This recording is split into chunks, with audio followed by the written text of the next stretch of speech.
Hi dears, welcome back. അപ്പോൾ ഇന്നത്തെ special breakfast ആയിട്ടും ഈവനിങ് സ്നാക്ക് ആയിട്ടൊക്കെ വളരെ എളുപ്പത്തിൽ ഉണ്ടാക്കിയെടുക്കാൻ പറ്റിയ നല്ലൊരു ഐറ്റമാണ്. കൂടുതൽ ഇൻഗ്രീഡിയൻസ് ഒന്നും ആവശ്യമില്ല, പെട്ടെന്ന് തന്നെ ഉണ്ടാക്കിയെടുക്കാം. നല്ല ടേസ്റ്റുമാണ് കഴിക്കാനായിട്ടും. അപ്പോൾ എളുപ്പത്തിൽ ഉണ്ടാക്കിയെടുക്കാൻ പറ്റിയ ഈ ഒരു സ്നാക്ക് എങ്ങനെ തയ്യാറാക്കുന്നതെന്ന് നോക്കാം. അതിനു മുന്നേ ആയിട്ട് ചാനൽ സബ്സ്ക്രൈബ് ചെയ്യാത്തവരുണ്ടെങ്കിൽ സബ്സ്ക്രൈബ് ചെയ്യാൻ മറക്കരുത്. തൊട്ടടുത്തുള്ള ബെല്ലൈക്കണും കൂടെ ക്ലിക്ക് ചെയ്യുകയാണെങ്കിൽ ഇനി ഞാൻ പുതിയ വീഡിയോസ് ഇടുമ്പോൾ അതിൻ്റെ നോട്ടിഫിക്കേഷൻസ് ഒക്കെ പെട്ടെന്ന് തന്നെ കിട്ടുകയും ചെയ്യും. അപ്പോൾ ഈ ഒരു സ്നാക്ക് തയ്യാറാക്കി എടുക്കാൻ വേണ്ടിയിട്ട് ആദ്യം തന്നെ ഒരു പാന് സ്റ്റൗവിൽ വെച്ചിട്ടുണ്ട്. എന്നിട്ട് അതിലേക്ക് ഒരു 1.5 കപ്പ് വെള്ളം ഒഴിച്ചു കൊടുക്കാം. അപ്പോൾ ന്യൂഡിൽസ് വെച്ചിട്ടാണ് കേട്ടോ ഈ ഒരു സ്നാക്ക് തയ്യാറാക്കി എടുക്കുന്നത്. അപ്പോൾ അത് വേവിക്കാൻ വേണ്ടിയിട്ടുള്ള വെള്ളമാണ് ഒഴിച്ചു കൊടുക്കുന്നത്. ഞാൻ ഒരു പാക്ക് ന്യൂഡിൽസ് വെച്ചിട്ടാണ് ചെയ്തെടുക്കുന്നത്. അതിനപ്പോൾ അതിലേക്കുള്ള ഫില്ലിങ്സിന് വേണ്ടിയിട്ടുള്ള ന്യൂഡിൽസ് മാത്രം മതിയാവും.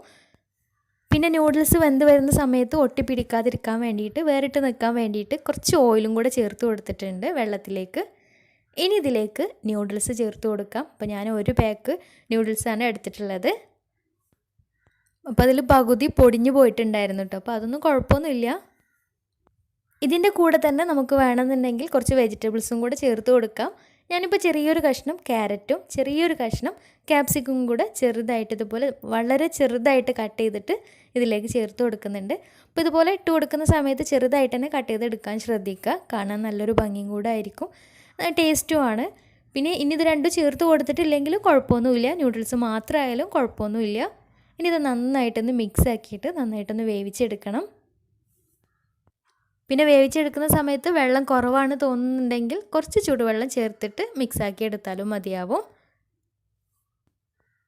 അപ്പോൾ ന്യൂഡിൽസ് ഏകദേശം വെന്ത് വരുന്ന സമയത്ത് ഇനി ഇതിലേക്ക് ആ ഒരു ന്യൂഡിൽസിൻ്റെ പാക്കിലുള്ള ഒരു മസാല കൂടെ ചേർത്ത് കൊടുക്കുന്നുണ്ട്.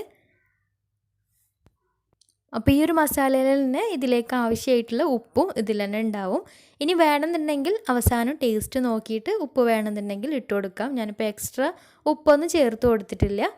ഈ ഒരു മസാല കൂടെ ചേർത്തിട്ട് നന്നായിട്ട് മിക്സ് ആക്കിയിട്ട് നന്നായിട്ടൊന്ന് വേവിച്ചെടുക്കണം. അപ്പോൾ ന്യൂഡിൽസൊക്കെ ഏകദേശം വെന്ത് തുടങ്ങിയിട്ടുണ്ട്.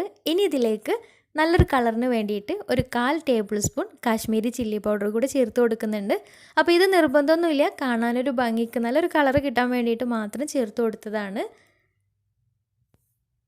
അപ്പോൾ ന്യൂഡിൽസ് വെന്ത് കഴിഞ്ഞാൽ ഇനി ഫ്ലെയിം ഓഫ് ചെയ്തിട്ട് ഇതൊരു ഭാഗത്തേക്ക് മാറ്റി വെക്കാം.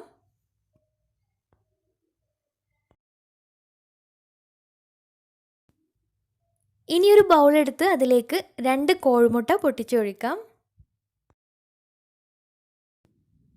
എന്നിട്ട് അതിലേക്ക് ഒരു സവാളയുടെ ചെറിയൊരു കഷ്ണം മുറിച്ചിട്ട് ചെറുതായിട്ട് കട്ട് ചെയ്തിട്ട് അതും കൂടെ അതിലേക്ക് ചേർത്ത് കൊടുക്കുന്നുണ്ട്. ചെറിയൊരു കഷ്ണം മാത്രം മതിയാവും. പിന്നെ വേണ്ടത് കുരുമുളക് പൊടിയാണ്. അപ്പോൾ 1 ടീസ്പൂൺ കുരുമുളക് പൊടി കൂടി ചേർത്ത് കൊടുക്കാം.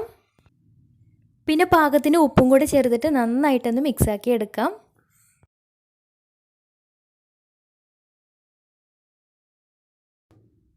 മിക്സാക്കി എടുക്കുന്ന സമയത്ത് ഇതിലേക്ക് കുറച്ച് കറിവേപ്പില ചെറുതായിട്ട് കട്ട് ചെയ്തിട്ട് അതും കൂടെ ചേർത്ത് കൊടുക്കുകയാണെങ്കിൽ നല്ലൊരു ടേസ്റ്റാണ്. അപ്പോൾ കുറച്ച് കറിവേപ്പിലും കൂടെ ചേർത്തിട്ട് നന്നായിട്ടൊന്ന് മിക്സാക്കി എടുക്കാം. അപ്പോൾ കൂട്ട് റെഡി ആയിട്ടുണ്ട്. ഇനി ഒരു പാന് സ്റ്റൗവിൽ വെച്ചിട്ട് നന്നായിട്ട് ചൂടായി വരുമ്പോൾ അതിലേക്ക് ഒരു 1.5 ടേബിൾ സ്പൂൺ വെളിച്ചെണ്ണ ഒഴിച്ചു കൊടുക്കാം. അപ്പോൾ എണ്ണ നന്നായിട്ട് ചൂടായി വന്നാൽ ഇനി അതിലേക്ക് നേരത്തെ റെഡിയാക്കി വെച്ചിട്ടുള്ള ബാറ്ററും കൂടെ ഒഴിച്ചു കൊടുക്കാം. ഒഴിച്ചു കൊടുക്കുന്ന സമയത്ത് ഒരുപാട് കട്ടിക്ക് വേണമെന്നില്ല, നല്ല കട്ടിക്കായിട്ട് വരുന്നുണ്ടെങ്കിൽ 2 ബാറ്ററാക്കി ഒഴിച്ചു കൊടുത്താലും മതിയാവും.